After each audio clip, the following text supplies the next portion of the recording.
अस्सलाम वालेकुम दोस्तों, आज की इस वीडियो में हम बात करने वाले हैं बर्लिन स्कॉलरशिप के बारे में, जो कि जर्मनी की तरफ से है। आप लोग को मैं बताऊंगा इस वीडियो में प्रॉपर डिटेल के साथ कि आपने इसको कैसे अप्लाई करना है, कौन से लोग इसके लिए एलिजिबल हैं, क्या इसका एलिजिबिलिटी क्राइटेरिया का सारा कुछ आपको इस वीडियो में बताऊंगा। तो आपने इस वीडियो के अंत तक जरूर देखना है, किसी भी चीज़ को आपने स्किप नहीं करना। अगर आप चैनल पर नए हैं तो चैनल को जरूर सब्सक्राइब कर ले। मैं इसी तरह की वीडियो अगर अपलोड करता रहता हूँ। तो चलिए दोस्तों, वीडियो को स्टार्ट करते हैं। अब यहाँ पे अगर आप देखें तो ये मेरे पास एक इनकी PDF है। मैं आपको बताऊंगा कि ये आपको किधर से मिलेगी। सबसे पहले हम बात कर लेते हैं बेसिकली स्कॉलरशिप के बारे में। तो ये स्कॉलरशिप जो है SBW बर्लिन स्कॉलरशिप है, जो कि जर्मनी की तरफ से है, यानी कि होस्ट कंट्री जो है वो जर्मनी है। अब बेसिकली ये स्कॉलरशिप उन लोगों के लिए जो लोग फाइनेंशियली सपोर्ट नहीं कर सकते अपनी एजुकेशन को, और उनका फैमिली बैकग्राउंड को इतना स्ट्रांग नहीं है, तो उन लोगों के लिए ये स्कॉलरशिप्स होती हैं। अब यहाँ पे अगर आप देखें तो स्कॉलरशिप में मतलब कौन से प्रोग्राम्स होंगे, तो यहाँ पे ये स्कॉलरशिप आपको ऑफर करेगी बैचलर और मास्टर प्रोग्राम के लिए, यानी कि बैचलर अगर आप करना चाहते हो और अगर आप मास्टर करना चाहते हो तो आप जाके जर्मनी में कर सकते हैं। इसी तरह यहाँ पे डिफरेंट किस्म की मतलब और भी कैटेगरीज है जिसके अंदर जो है आप एजुकेशन हासिल कर सकते हैं। बाकी की डिटेल यहाँ पे आप पढ़ सकते हैं। ये PDF आपको मिल जाएगी इनकी ऑफिशियल वेबसाइट के ऊपर। अब इसी तरह यहाँ पे नीचे उन्होंने बताया हुआ है कि हु कैन अप्लाई, यानी कि स्कॉलरशिप को अप्लाई कौन कर सकता है। बेसिकली फॉरेन नेशनल, जो कि बाहर की मतलब फॉरेन नेशनल्स होते हैं वो, या जिनकी जो कंट्रीज़ हैं वो डेवलपमेंट नहीं है, वो लोग स्टडी करना चाहते हैं, या इनके जो डेवलपमेंट कंट्रीज़ में शामिल होते हैं जैसे बड़े मुल्क हैं, वो वाले इसके लिए नहीं होंगे।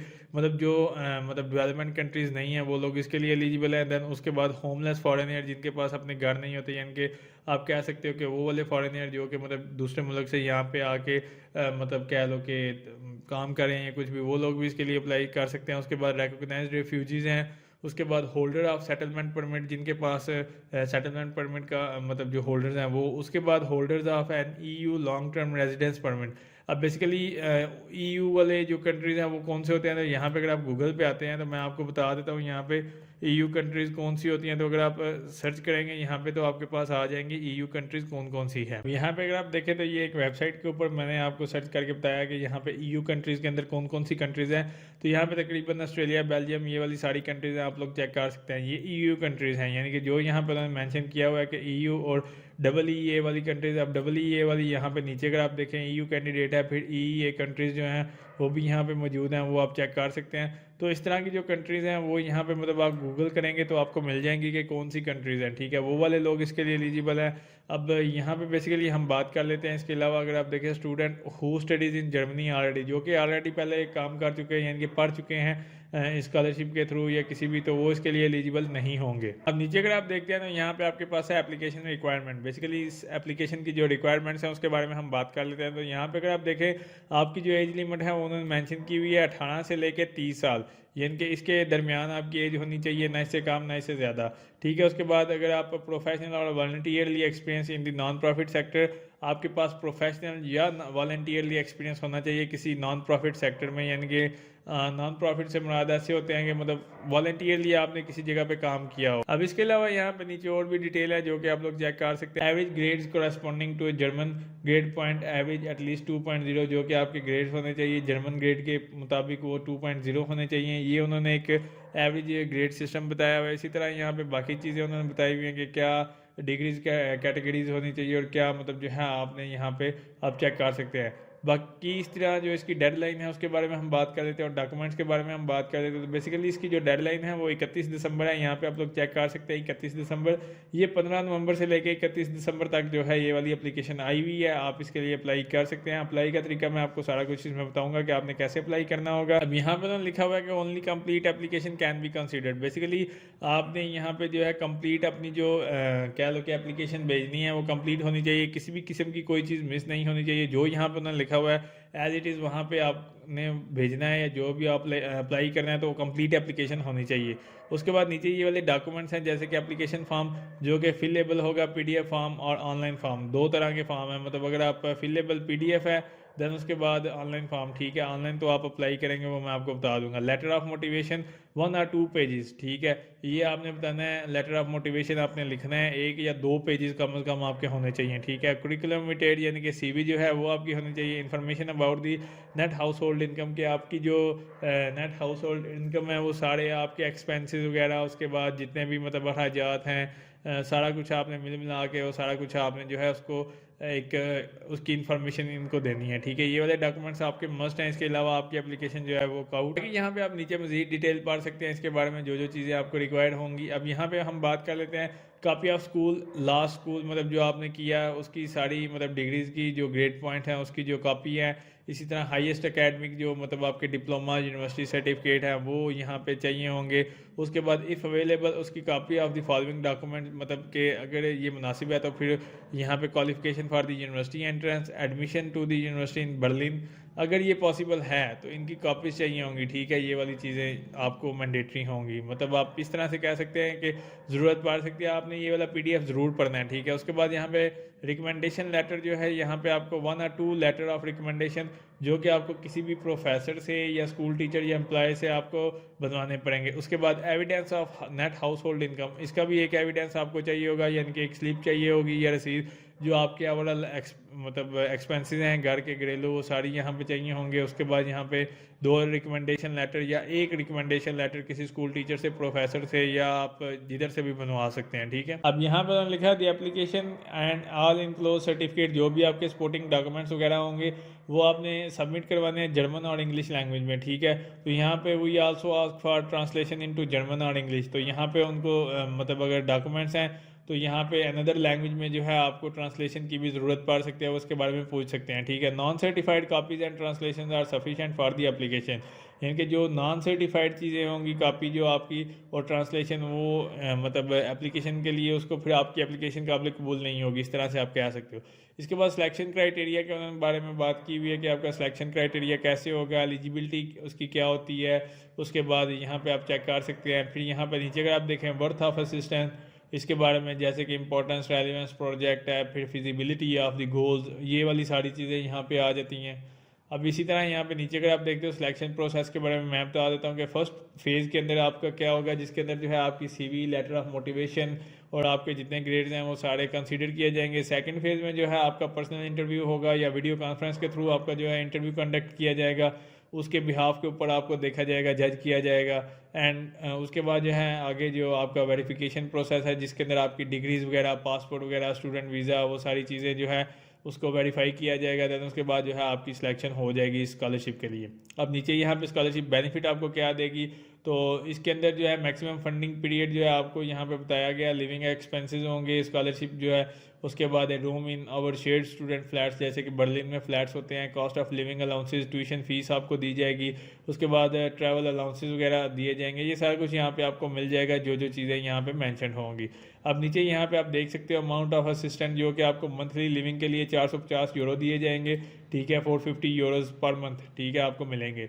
बाकी चीज़ें आप यहाँ पे चेक कर सकते हैं। Duration of our assistant minimum 30 days होती है और 48 मंथ होती है, जो है यहाँ पे आप चेक कर सकते हैं। बाकी अब यहाँ पे नीचे मजीद चीज़ें हैं वो आप देख। अब हम बात कर लेते हैं इसके ऑफिशियल वेबसाइट की। तो ये बेसिकली इसकी ऑफिशियल वेबसाइट है। यहाँ पे आपने इसको इंग्लिश में ट्रांसलेट कर लेना है, तो यहाँ पे ये सारा कुछ इंग्लिश में हो जाएगा। बेसिकली यहाँ पे जैसे ही आप आते हैं तो आने के बाद यहाँ पे आपने ग्रांट्स में आना है और यहाँ पे SBW बर्लिन स्कॉलरशिप पे आप आएंगे। जैसे ही आप इसके ऊपर क्लिक करेंगे तो यहाँ पे आपके पास एक इस तरह से पेज ओपन हो जाएगा जिसके अंदर इसकी डिटेल लिखी होगी। यहाँ पे जो है आपके पास वो स्टेप बाय स्टेप प्रोसीजर होगा। यहाँ पे मैं आपको दिखा भी देता हूँ, मेरे पास ये यहाँ पे लिखा होगा इंग्लिश में है। तो यहाँ पे आप देख सकते हो एप्लीकेशन फॉर्म, मोटिवेशन लेटर, पहले प्रोसेस में ये चीज़ें होंगी, दूसरे में application complete, minimum requirement fulfil, उसके बाद सिलेक्शन क्राइटेरिया, फिर ये सारी चीज़ें, दैन उसके बाद आपके साथ स्कॉलरशिप का जो कॉन्ट्रैक्ट है वो वेरीफाई हो जाएगा। अब बेसिकली जैसे ही आप यहाँ पे आएंगे तो आपके पास ये ऑप्शन है guideline of the scholarship programme. तो जैसे आप इसके ऊपर क्लिक करोगे तो आपके पास ये वाला PDF डाउनलोड हो जाएगा। आपने ये सारी चीज़ें पढ़ लेनी है। इसके बाद यहाँ पे अब जैसे ही आप इधर आते हैं तो आपने स्कॉलरशिप के टैब के ऊपर वापस आना है और यहाँ पे आपके पास ऑप्शन है एप्लीकेशन फॉर्म का। आपने इसके ऊपर क्लिक करना है, मतलब आप एप्लीकेशन फॉर्म के ऊपर क्लिक करेंगे। तो जैसे ही आप एप्लीकेशन फॉर्म के ऊपर क्लिक करेंगे तो यहाँ पे SBW बर्लिन स्कॉलरशिप है, यहाँ पे उन्होंने लिखा हुआ है। यहाँ पे ये चीज़ें आप देख सकते हो। एप्लीकेशन फॉर्म के साथ उन्होंने क्या है कि please have the following documents ready. तो यहाँ पे उन्होंने क्या है कि ये वाले डॉक्यूमेंट्स जो है आपने रेडी करने हैं while filling out the application form, जब आप एप्लीकेशन फॉर्म फिल कर रहे होंगे, जिसके अंदर मैंने आपको ऑलरेडी बताया मोटिवेशन लेटर है, कॉपी ऑफ लास्ट स्कूल, जो आपकी डिग्रीज वगैरह हैं वो हाईएस्ट डिग्री वगैरह, वो सारी चीज़ें यहाँ पे। उसके बाद अगर अवेलेबल हैं तो आपने ये वाले डॉक्यूमेंट्स भी इंक्लूड करने हैं जिसके अंदर ये चीज़ें मैंने आपको ऑलरेडी बताई थी। उसके बाद we recommended all applicant submitting additional documents, वो यहाँ पे ये है कि रिकमेंडेशन लेटर्स होंगे, उसके बाद एविडेंस ऑफ हाउस होल्ड होगा, तो ये वाली चीज़ें भी आपने सबमिट करनी होगी। इसके बाद यहाँ पे your letter of motivation should address the following question, अब जो आपने लेटर ऑफ मोटिवेशन लिखना है उसके अंदर ये वाली चीज़ें लाजमी होनी चाहिए। इन क्वेश्चन के आंसर्स आपने करने हैं बेसिकली।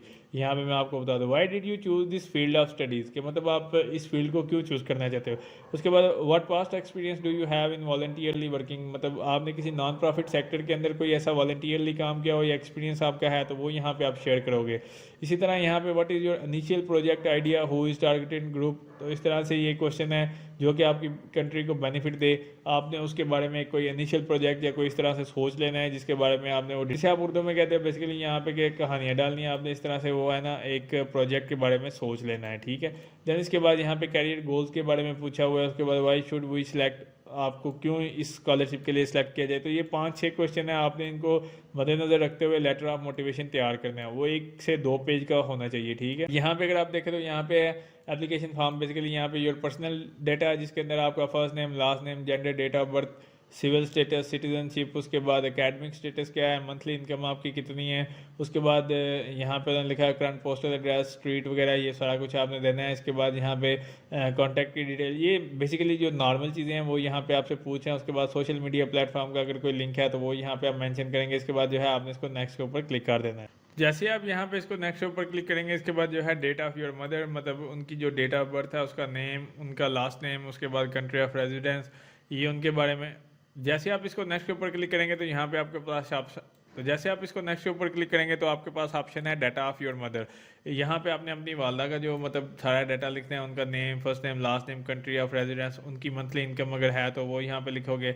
उसके बाद data of your father, father का नेम, उनका last name, country of residence, उसके बाद करंट ऑक्यूपेशन वगैरह क्या है वो यहाँ पे आप लिखेंगे। मेंबर ऑफ हाउस होल्ड, यहाँ पे आपने बताना है कि नंबर ऑफ सिबलिंग्स कितने हैं, उसके बाद एज ऑफ सिबलिंग्स क्या है, तो यहाँ पे आप total house hold net income वगैरह के बारे में बताएंगे। आप इसको नेक्स्ट के ऊपर क्लिक करेंगे तो उसके बाद ऑप्शन है आपके पास मोस्ट रिसेंट हाई स्कूल और यूनिवर्सिटी ट्रांसक्रिप्ट, जो कि मतलब आपने रिसेंटली अपनी ग्रेजुएशन की है या जो भी, तो उसके बारे में आप यहाँ पे उसका नेम लिखोगे, तो स्कूल का नेम लिखेंगे। देन उसके बाद आपकी कंट्री क्या है, उसके बाद डेट ऑफ इशू कब हुआ था, आपके ग्रेड्स क्या थे, उसके बाद बेस्ट पॉसिबल ग्रेड्स वो यहाँ पे आपने लिखने हैं। मिनिमम ग्रेड्स कितने थे जो कि पासिंग रिक्वायर्ड थे, उसके बाद मेजर सब्जेक्ट, आपके मेन सब्जेक्ट कौन से थे वो लिखोगे। हाईएस्ट सेकेंडरी स्कूल जो है मतलब जब आपने स्कूल छोड़ा था वो यहाँ पे आपने लिखना है सारी चीज़ें, उसकी डेट ऑफ इशू वगैरह सारा कुछ। देन उसके बाद अगर आपने डिग्री की हुई है तो यहाँ पे आपने बताना है कि कौन सी डिग्री की हुई है, उसकी मतलब यूनिवर्सिटी, सिटी कौन सा था, डेट ऑफ इशू कब हुई थी, वो सारी चीज़ें। और उसके बाद जो है आपने यहाँ पे इसको नेक्स्ट के ऊपर क्लिक कर देना। ऊपर क्लिक करेंगे, यहाँ पे आपके पास ऑप्शन है करंट एम्प्लॉयमेंट ऑक्यूपेशन का, बेसिकली आप जिस जगह पे काम कर रहे होगे वो स्कूल, यूनिवर्सिटी या एम्प्लॉयर, वो यहाँ पे लिखेंगे। सिटी एंड कंट्री कौन सा है, स्टार्ट डेट और एक्सपेक्टेड डेट क्या है, ये सारी चीज़ें लिखेंगे। इसके बाद desired career, study programme and career, name of university, academy required है, उसके बाद सिटी, कंट्रीज़ वगैरह, जो आपकी डिज़ायर्ड करियर की जो कंट्रीज है उसके बारे में आपने यहाँ पे डिटेल देनी है। उसके बाद in case of application for vocational training, तो मतलब यहाँ पे उन्होंने लिखा in case of application for vocational training के लिए नेम ऑफ ट्रेनिंग कंपनी वगैरह के बारे में बताएंगे जिस जगह पे आपने कोई इस तरह से काम किया। Expected monthly payment during this training period, तो वो यहाँ पे आप लिखोगे। अगर आपने कोई इंटर्नशिप या प्रोफेशनल डेवलपमेंट के कोई चीज़ वगैरह की हुई है, कोई इस तरह से इंटर्नशिप वगैरह किया, उसके बारे में यहाँ पे आपने डिटेल लिखनी है। फिर प्रोफेशनल डेवलपमेंट के लिए मतलब प्रीवियस वर्क एक्सपीरियंस बिफोर, तो यहाँ पे है कि लास्ट वर्क एक्सपीरियंस जो कि आपका लास्ट था, और इसके बाद जो प्रीवियस है यानी कि जो मतलब रिसेंटली जो आपने किया है उसके बारे में यहाँ पे आप देंगे। फिर इसी तरह यहाँ पे नीचे और भी चीज़ें हैं, इंटर्नशिप वगैरह, मतलब यहाँ पे जितनी भी आपने की हुई होंगी उसके बारे में आपने यहाँ पे डिटेल लेनी है। ये सारा एक्सपीरियंस और इंटर्नशिप वाला पेज है, तो यहाँ पे आपने अपना एक्सपीरियंस वगैरह लिखना है। इसके बाद आपने इसको जो है नेक्स्ट के ऊपर क्लिक कर देना। जैसे आप इसको नेक्स्ट के ऊपर क्लिक करेंगे इसके बाद आपके पास ऑप्शन आ जाएगा फॉरेन लैंग्वेज, जो कि आईटी स्किल, जैसे कि please do not indicate your level of proficiency, यहाँ पे आपने वो शो नहीं करवाना लेवल ऑफ प्रोफिशिएंसी आपकी क्या है फॉरेन लैंग्वेजेस, आईटी स्किल्स वगैरह के बारे में, इस तरह से वो आपने बताना है। हाउ डिड यू डिस्कवर दी, मतलब इस स्कॉलरशिप के बारे में आपको कैसे पता चला। Have you applied for any scholarship before, के मतलब आपने पहले कोई स्कॉलरशिप अप्लाई की है, अगर आपने की है तो उसके बारे में डिटेल दोगे, नहीं की तो आपने इसको जो है नो पे रहने देना है। इसी तरह यहाँ पे if so when where and what the result, मतलब अगर आपने कभी पहले की है, कब की है और क्या आपका रिजल्ट था। देन उसके बाद have you ever travelled abroad, क्या आप कभी पहले मतलब जो है अब्रॉड गए हुए हैं। इस तरह के क्वेश्चन हैं, आपने यहाँ पे ये करने हैं। उसके बाद यहाँ पे नीचे आपके पास ये चीज़ें हैं जैसे कि फ़ोटो लगानी है, लास्ट मंथ की जो इनकम है वो लिखेंगे। उसके बाद सर्टिफिकेट, यूनिवर्सिटी डिग्री वगैरह के बारे में, स्कूल सर्टिफिकेट्स, इंटर्नशिप के बारे में, मोटिवेशन लेटर और बाकी की चीज़ें यहाँ पे आप अटैच करेंगे। करने के बाद यहाँ पे आपने जो है इसको ये सारी चीज़ें लिखने के बाद आपका सिटी, डेट और यहाँ पे आई हेयर बाय कि मैं एक्नॉलेज करता हूँ, उसके बाद जो है आपने इसको सेंड कर देना। तो इस तरह से जो है आपने इसका एप्लीकेशन फॉर्म फिल करना है। उम्मीद करता हूँ दोस्तों आपको वीडियो अच्छी लगी होगी। अगर अच्छी लगे तो उसको लाइक कीजिए, शेयर कीजिए, मेरे चैनल को जरूर सब्सक्राइब कीजिए। शुक्रिया।